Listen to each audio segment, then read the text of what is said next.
make sure this leg is good and Can I get you to shave your legs, Kev? I'll shave them. I don't care. Okay.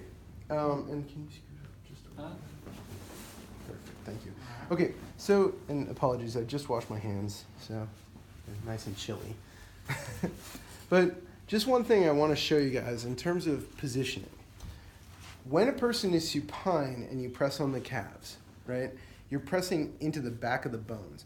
When you press on the calves from here, this is just muscle, right?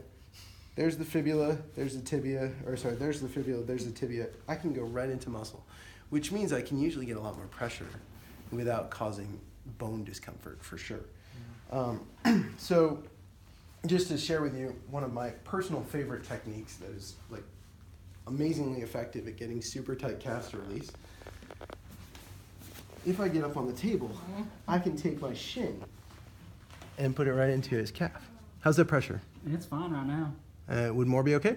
If you want to, yes. Okay, so our goal is, in terms of intensity, I'm not looking for a lot of intensity, right? Don't want pain. What I do want is it should feel kind of like a stretch. Yeah, that's what it feels like. Okay. If it starts to feel like nothing, if we go like 0 to 10 on an intensity scale, I don't ever want to go over 5, kind of aiming for like 2 or 3. And if the 2 or 3 starts to subside because you've gotten used to it, then I want to start moving in a little deeper. Does that make sense? Yeah. Okay. How's it feel right now? 2. Okay, let's see if we can get to about 3. I'm going to go real slow. Okay. You just let me know if we get to about 3, just a little bit more intense. This communication is so interesting. Honestly, I don't feel like it's changing. Yeah. If we go real slow, you can often sink in really well. And this is kind of a key tip when you're applying significant pressure with broad surfaces. As long as you move slowly, a lot of times the muscle will yield very, very easily.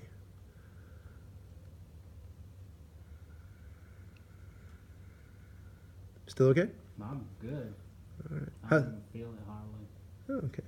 Well, we can probably go a little faster then. I'll work out. I promise you that has nothing to do with it, but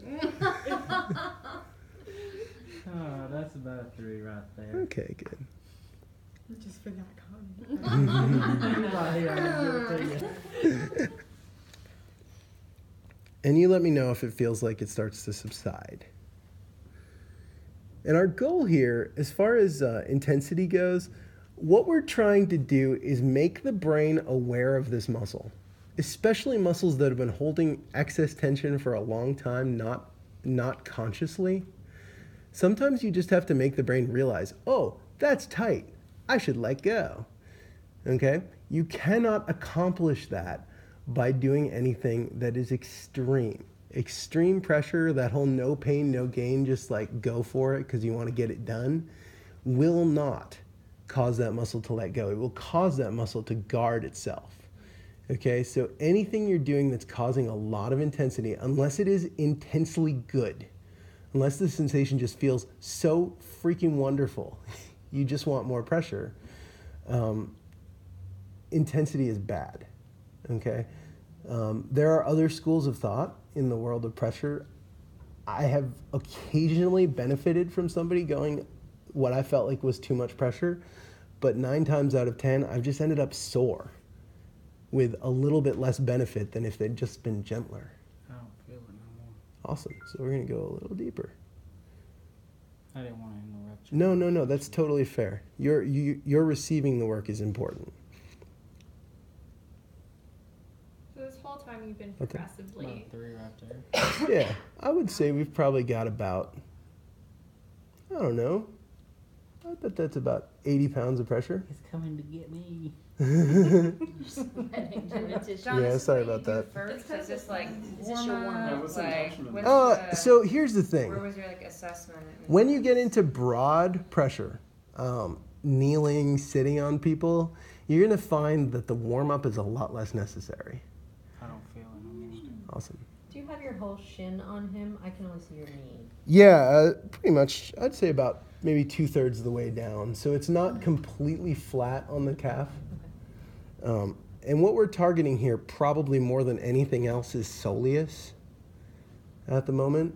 But we're going to be hitting the muscles deep to soleus, which you'll learn next week. The tibialis posterior, the flexor digitorum longus, flexor hallucis longus. Those names should seem familiar because they're an awful lot like the anterior muscles. But your plantar fasciitis muscle, when you hear plantar fasciitis, you should think tibialis posterior. Okay? When you hear about heel pain, you should think about gastrocs and, more importantly, soleus. And then occasionally posterior knee pain, you're going to think about plantaris, which you'll learn in 2 weeks. No, next week, actually, plantaris, gastrocnemius, and then some of the upper thigh muscles like hamstrings.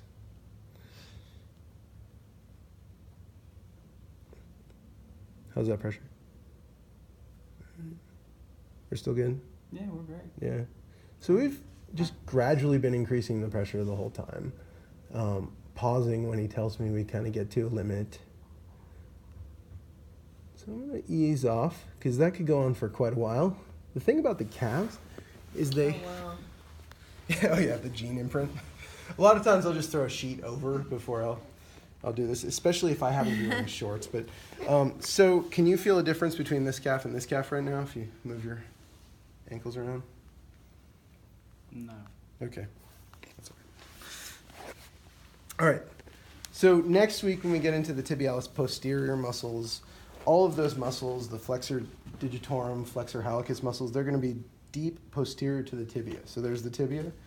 We're falling behind it and pressing in there. Mm-hmm. You can see where we'll be side lying again next week because this is our best access. Now, you going straight in or you going at an angle in? I'm kind of pressing in with the pads of my fingers, and then once I'm in, then I'm pressing forward into the back of the tibia. Okay. We'll go more in depth on those muscles next week, but he did say plantar fasciitis, so I'm going to just spend a moment. See what we can find here. Any soreness in there? Yeah, it's sore. Okay, am I being gentle enough with it? Yeah, that's good. All right, cool. Which muscle is that again? So I know it's next week. it's really, really difficult to isolate tibialis posterior versus flexor digitorum longus. Okay. And you guys remember tibialis anterior and tibialis anterior and extensor digitorum longus almost overlap. Right. Like they're kind of right on top of each other for most of the length of the anterior leg. The posterior muscles are kind of the similar? same. Okay. Yeah. The thing about You work them tibialis together, posterior, basically. tibialis posterior is actually deep. So it's deep to soleus. If you were supine or if you were prone, you'd really get a sense of deep to soleus. But it's also deep to flexor digitorum longus. So you can't work it on its own very well. Okay. Most of what you're doing is through the flexor digitorum muscle. So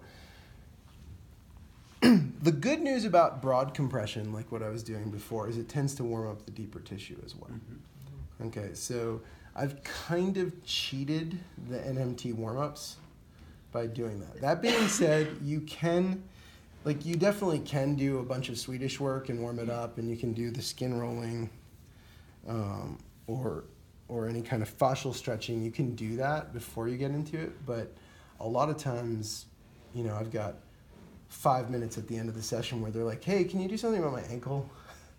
Because they really came in for shoulder pain or low back pain or something else. And I would say don't underestimate the importance of ankle issues causing low back pain or causing, a shoulder issue, but also you maybe don't need to spend that much time on the soleus as long as you can put good broad pressure for a while.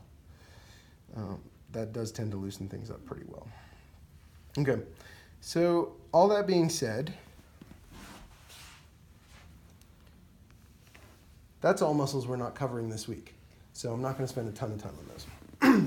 This leg, however, and this is the weird thing about side lying, is your sequencing always ends up being what's facing up, and then you turn them over and do the other side. So it's not quite as clean because I'm going to do inside right leg, outside left leg, turn them over inside left leg, outside right leg, which is kind of weird sequencing, but it makes sense positionally. Okay, so when your client comes in with sprained ankle or history of sprained ankles, or a broken ankle that they're recovering from, the peroneals should be on your radar. Okay? What do these muscles do? Inversion. Evert the foot. They Eversion? Yeah. stabilize Yes. the foot. That's better. That's a more accurate description. If I ask what their action is, they evert, right? But how many of us aggressively evert our foot very often? They stabilize the ankle. Right. They stabilize our ankle. Peroneus longus along the tibialis anterior forms that stirrup. Did you guys talk about that? And if you stand on one foot, and if you're standing, try it. Stand on one foot and notice the importance of the first metatarsal, the base of your big toe, in balance, because that's the insertion point for both tibialis anterior and peroneus longus. Your inverter dorsiflexor and your everter plantar flexor. So you have two muscles that can actually perform all four functions of the ankle that attach at the same place. And actually their origins aren't very far apart either. Does that make sense? Tibialis anterior and peroneus longus. Yes. If you hear the stirrup of the foot, think tibialis anterior and peroneus longus. Okay. Now, what they do way more often than active eversion is prevention of inversion. Okay? Which is to say, if you're hiking on the trail and you step on a root and your foot wants to roll, the peroneal muscles are the ones that support you so you don't. And if all you ever do in your life is walk on flat ground in shoes, your peroneals are weak. So you step on that root and guess what's going to happen?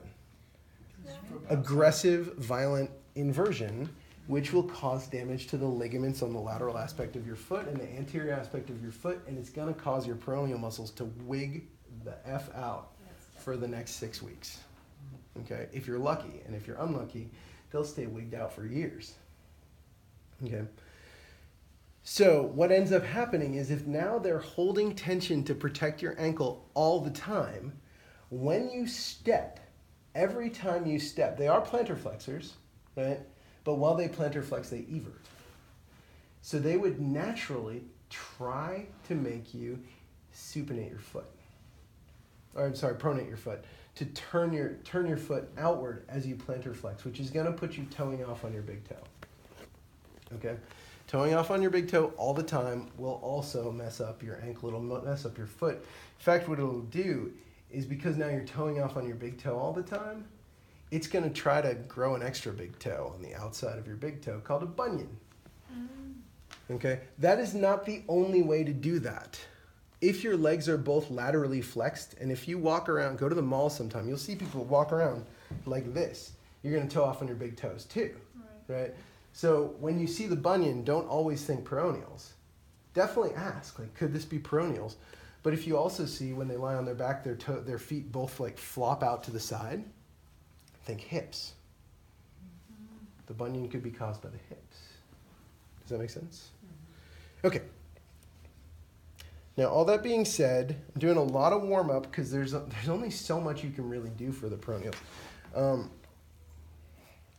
Sorry, it's too cold in there. It's too hot in here for me. We'll be okay. All right. So what you can do is you can go pads of fingers.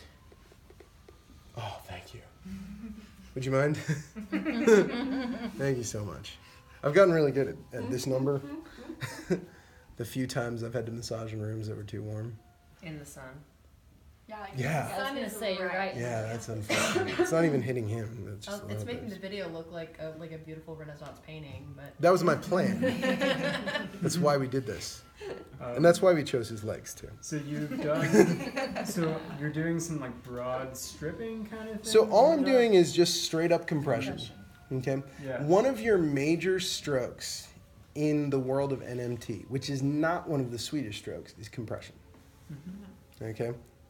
Just literally finding the spot, pressing until you feel it soften.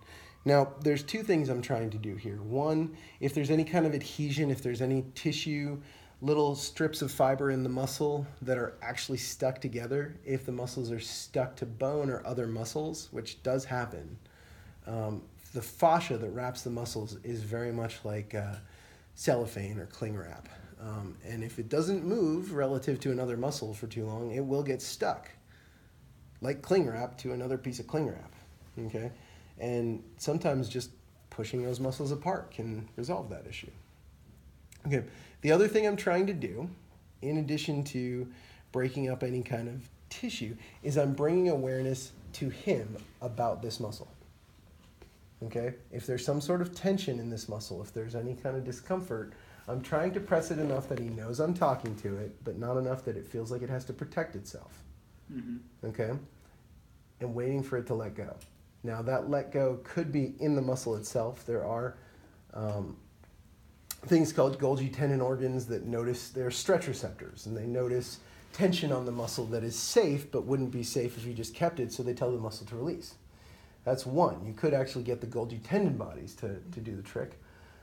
Possibility number two is the brain will realize, oh, that's really tight. And maybe a minute later it'll say, maybe I should just release. And it will.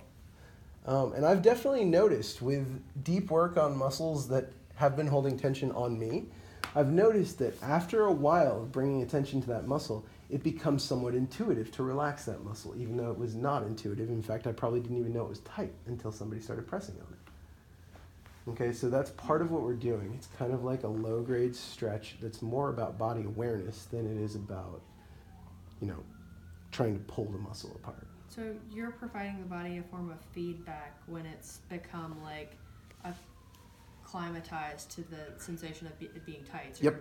Okay. Yep. And that's what the brain does, is it normalizes. It normalizes tension. Right? So this is what it should feel like, right? Okay. So again, if you wanted to come up with a single reason why you ought to work peroneals, I would think ankle trauma. Okay? You could come up with some more. Certainly any kind of pronation issues would count, toeing off on the big toe would certainly qualify. But ankle trauma should always make you think peroneals. That make sense? Awesome. All right. And so what you want to do is just go, ultimately you're going to go inch by inch down the belly of the muscle, the static compression, maybe a little friction. You can go longitudinal or cross fiber, whichever seems more effective. Inch by inch down the belly of the muscle. Now about halfway down the fibula, the peroneus longus muscle becomes a little bit more narrow, and the peroneus brevis muscle becomes it appears and becomes a little bit more pronounced. So you're going to be working that about halfway down the fibula. But for all intents and purposes, they share the same actions. So you're not going to usually find a major distinction between peroneus longus and brevis, except that you might discover, hey, it feels tighter down low than it does up top. Does that make sense? All right, cool. Once you get down about to maybe the lateral third of the fibula, so if we say, all right, lateral third of the fibula, there is one muscle that runs anterior to the malleolus. What's that? Tertius. Peroneus tertius. That may or may not be there. Okay, I think it's I looked at the numbers. I feel like it was. Did you guys talk about this yesterday? How many people don't have it? I feel like it's something like 20% of people don't have a peroneus tertius muscle. But of those 20%, some of them have the fibers, but the fibers are still connected to extensor digitorum longus. And it's effectively part of extensor digitorum longus. You'll notice it shares the ankle actions of extensor digitorum longus. It's an everter and a dorsiflexor, whereas the other two are everters and plantar flexors. Does that make sense? All right. So what you can do is you can test it by just sort of holding the foot like this and asking them to push my hand. And relax. Push my hand. Yeah, and relax. One more time. There it is. Right there. So what motion are you preventing with your hand? I'm preventing eversion. I'm actually forcing a little bit inversion and preventing eversion. And that typically if you want to feel a muscle pop when doing the action, don't let it move. Don't let the bones move. So resist the action and have them press into it, and that'll make the muscle more noticeably pop out. So it's a little palpation shortcut. Oh, thank you very much. Do you want me to turn the AC on? No, I'm good. This isn't going to last that much longer, and then I'll go hide in the back room for 2 minutes and cool off. The problem is my gym has... Well, yeah, if you My gym has worked out, really you crappy showered, towels, and they just don't dry me off. Like, so it's like I just don't really stop sweating from You're that. the best video ever. Yep. What else can we share? It's really. You couldn't get sore a when you down your push face it. off. Am I being gentle enough with it? Yeah, you're being Okay, gentle. cool. It's just sore for some reason Yeah. before you even got there. So at this point, you're not looking for that 3 in the scale. You're doing something else because you're just. Well, asking, like, being it's gentle. the same little level of intensity. So as long as Okay. he knows to speak up, Yeah. like once we've established that, then I don't always have to go back and ask. So as Especially you move throughout, you're not checking number by number, muscle by muscle. It's more not like, usually. am I being gentle enough? I've Okay. been paying attention to your communication with this because this is a communication-heavy line of work. Yeah, this is the one type of massage where you're going to communicate more with your client than probably any other type of massage. I have chats with my clients all the time because I have to talk to them a lot. Once you get to know the client, you're going to be able to get away with a lot less communication. The other thing I should add is the more that you work, the less communication will be required to know what's going on. That being said, you should still encourage the communication. When people come in saying, oh, I just have an intuitive touch, I don't need to communicate. All I can tell you is you're never going to improve your intuitive touch until the person checks in with you every once in a while. Okay, like, because you don't know. And then you're going to go work on another body, and another body, and another body. And you're going to get better at having an intuitive touch if you practice it and you try to learn, right? Because again, that's our goal for this class. More than anything else is know what your touch feels like. Yesterday and every Thursday, you're going to learn where the muscles are, right? Half of what I'm going to be showing you is effective ways to compress those muscles, right? Warm-up is pretty straightforward. You can do, depending on the muscle, you can do skin rolling, you can do skin stretching, but knowing how to work those muscles in an effective way that's usually not uncomfortable for the client is important. All that being said, if it is uncomfortable for the client, it's good to have an alternative technique. Okay, Peroneals don't really allow for a lot of alternative techniques. You can go from fingers to forearms. Okay, I'm a big fan of forearm work. Those of you guys who've been here for a while can attest to that. And one of my big reasons why I like forearm work is it does not wear out your fingers in any way. It's easy to have good body mechanics and give good pressure. And typically, unless you have razor blade forearms like Diana from last semester, unless you have razor blade forearms, it's broad compression, which usually means that the muscles will yield to it more quickly than fingertips. So you're still warming up the muscles, right? No, this is the work. Are you actually looking for This is the work. grumpy tissue now? Yeah, I mean, there's... Or trigger points. It's not or however crazy. you wanna... Yeah, it's not crazy triggered tense. It's normal peroneals, which is like... if he's having an issue, like this is the work that you do. Yeah. And the thing about it is, and if you guys, I don't know how much you talked about how to work a trigger point last week, which is a really weird, like, it might take you 2 years to figure out what that sentence means, and that it's mostly a nonsense sentence. Day, 3 months I've ago. been saying it for months. Okay, so here's the thing. How to work a trigger point is, it's not really a thing. Trigger points are areas of increased neural activity in a muscle for whatever reason, or increased tension, or increased sensation, okay, which I guess is all neural activity. So the thing is, what we're trying to do is get that to calm down, typically get the tissue to relax, sometimes to get adhesions to break up, okay?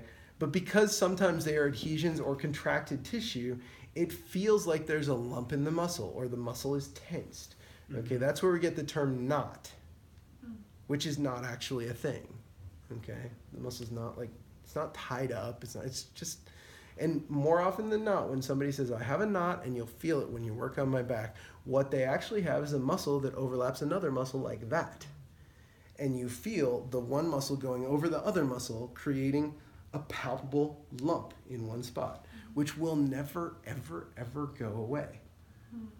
So what is it if it does go away? Because I worked on a lady that came in that had one, there was and we something did work tense, on it, and it...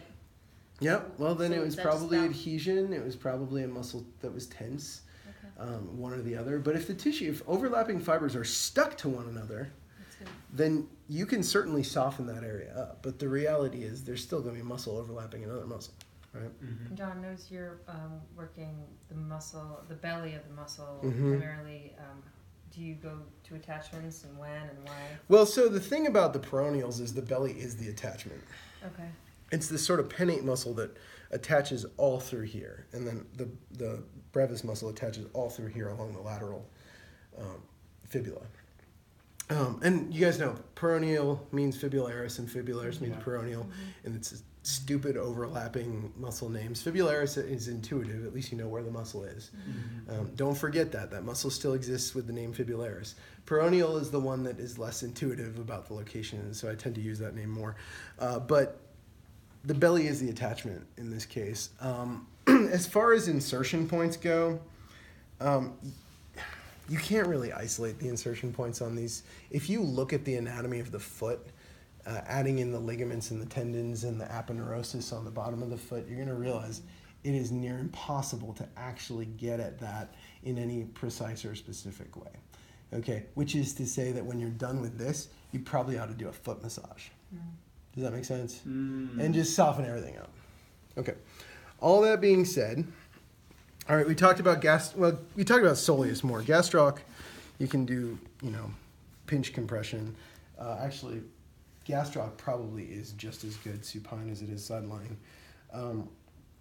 We talked about peroneals, and again, it's more about compression than anything else with peroneals. Let's go ahead and have you lie on your back. So we're going to just pull all the bolsters out.